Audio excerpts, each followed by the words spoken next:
영혼의 흉년을 해결하는 것은 오직 하나님의 말씀밖에는 없습니다. 오늘도 열심히 영혼의 밥을 먹는 하루가 될 것을 기대하면서 하나님께 예배를 드리겠습니다. 묵상기도 하십니다. 여호와 이스라엘의 하나님을 영원부터 영원까지 찬양할지어다. 모든 백성들아 아멘 할지어다. 할렐루야. 하늘 보좌에서 땅에 있는 하늘 백성을 사랑으로 굽어보시는 하나님, 베델 광야 같은 세상에서 헛된 꿈을 생명인 양 붙들고 살아가던 저희를 위하여 하늘문을 여시고 새로운 생명에 대한 소망을 갖게 하심을 감사드립니다. 하루하루를 살면서 주의 백성답지 못하게 산 잘못을 용서하여 주옵소서. 하나님께서 주신 약속의 말씀이 저희 가슴에서 살아 역사하기에 세상의 질곡에 좌절하지 않고 힘있게 헤쳐나갈 수 있는 새 힘을 주옵소서. 오늘도 새로운 생명 양식을 내려주셔서 낡아진 의복을 갈아입듯이 새로운 능력의 두루마기를 입혀 주옵소서. 오늘 예배를 통하여 우리 가정의 필요가 채워지고 감동을 잃어버린 자녀들이 위로받고 처진 어깨가 힘을 얻게 하여 주옵소서. 예수님의 이름으로 기원하옵나이다. 아멘. 찬송가 89장으로 하나님을 찬양합니다.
기도의 시간을 갖습니다.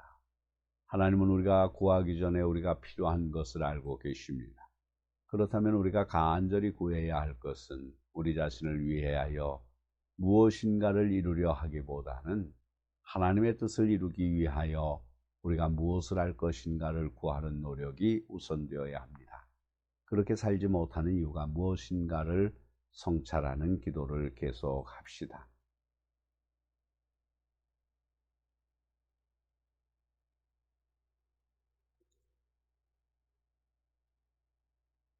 내가 진실로 진실로 너희에게 이르노니 내 말을 듣고 또 나 보내신 이를 믿는 자는 영생을 얻었고 심판에 이르지 아니하나니 사망에서 생명으로 옮겼느니라. 그러므로 주 예수 그리스도 안에 있는 자에게 결코 정죄함이 없느니라. 아멘.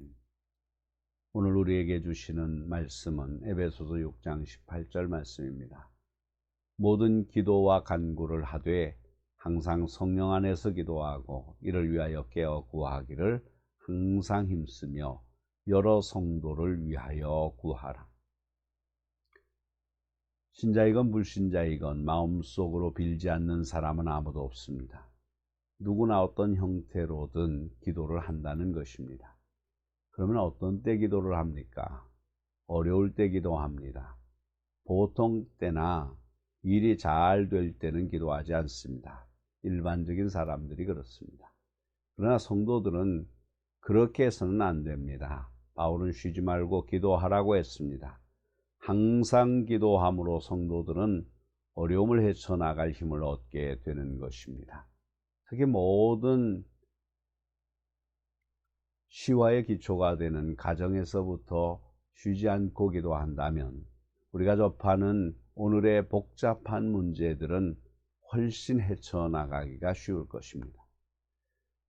많은 성도들은 몇십 년 동안 교회에 다니면서도 기도를 어렵게 생각합니다. 그것은 기도에 대한 교육이 그만큼 소홀했기 때문입니다. 그러므로 성도는 자녀에게 어릴 때부터 기도를 가르쳐야 합니다.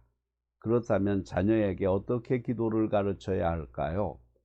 첫 번째로는 공동으로 기도하는 시간을 가짐으로 가르쳐야 됩니다.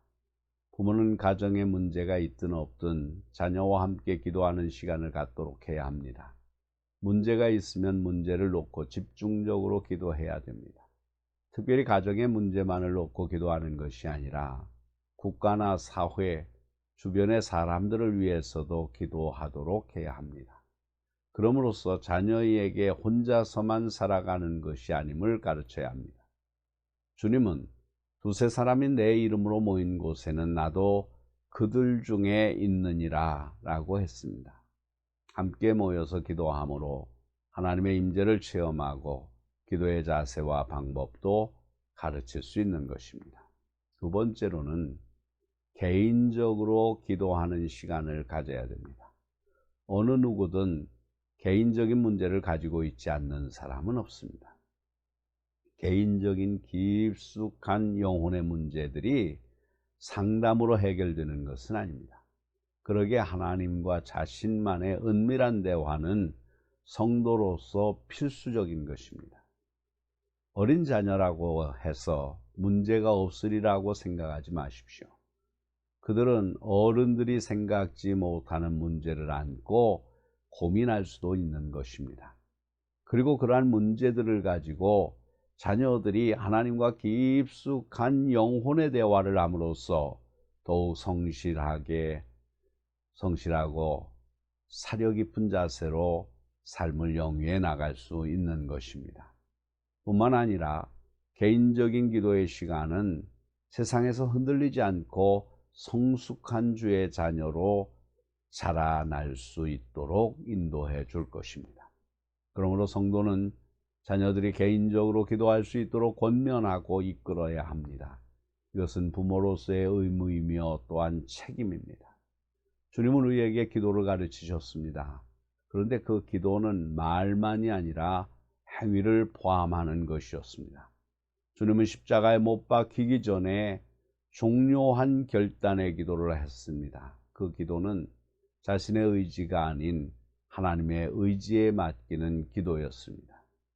성도들도 기도를 자녀에게 가르치면서 참된 기도가 되도록 가르쳐야 합니다. 왜냐하면 진실된 기도에 능력이 나타나기 때문입니다. 기도하시겠습니다.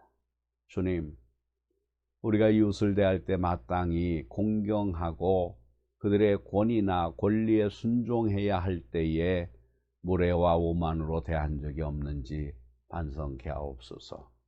그리고 그와 같은 예가 있다면 지금부터라도 주님처럼 순종의 마음과 자세를 품고 이웃을 두렵고 세심하게 대하는 우리들이 되게 하옵소서. 주님의 이름으로 기도드립니다. 아멘. 찬송가 405장으로 하나님을 찬양합니다.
사랑하는 성도 여러분, 믿음은 들음에서 얻어집니다. 세상의 것은 그렇게도 귀를 기울였던 것이 우리들의 과거입니다. 하나님의 음성을 듣고 우리의 믿음이 자라서 믿음으로 시인할 때 그 믿음에 해당되는 역사가 일어납니다.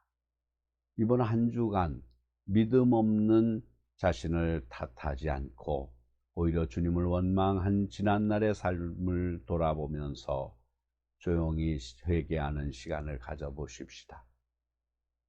찬송가 635장으로 예배를 마칩니다.